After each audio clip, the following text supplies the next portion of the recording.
Masilamani got popular acclaim especially as an original hymn writer in Telugu, and 9 of his compositions can be found in the Christian hymnal in Telugu used in the Protestant churches in the Telugu-speaking states of Telangana and Andhra Pradesh, which P.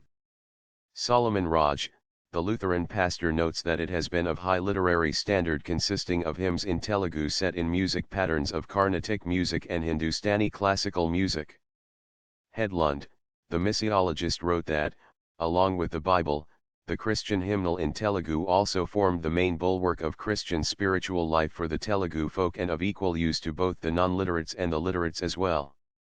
Babu Rao, the Old Testament scholar, recollects the homiletical significance of the preaching and singing of Masilamani in the context of his birth centenary celebrations held in 2014.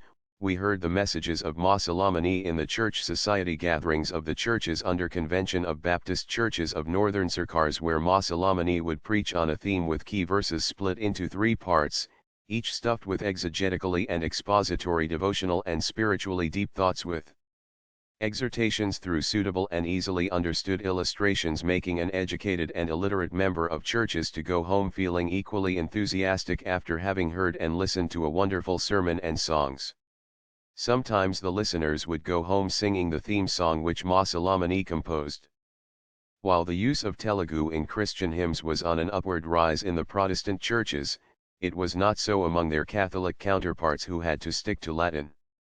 It was not until the conclusion of the Second Vatican Council that vernacular languages were used instead of Latin. Once the Vatican Council approved the use of vernacular languages in church liturgy, most of the songs in the Christian hymnal in Telugu, including Masilamani's songs, readily found their way into the Catholic hymn books in undivided Andhra Pradesh. Amalur Pavadas, who espoused the cause of Indian ethos and advocated for inclusion of vernacular languages at the Second Vatican Council, rechristened himself as Swami Amalarananda at a later stage of his ecclesiastical career.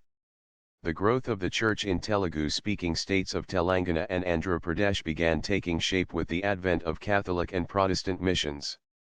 One such Protestant mission was the Canadian Baptist Mission, which propagated the gospel along the northern Sarkars along the Bay of Bengal. Masilamani was the outcome of the missions and believed in self-identity of the Indian Church. Masilamani struck original ground in his lyrics and a forerunner in developing the Indian ethos way ahead of Rev. At a later stage of his ecclesiastical life, Masilamani also rechristened himself as Acharya David at a gathering of the Canadian Baptist Ministries in the presence of Gary V.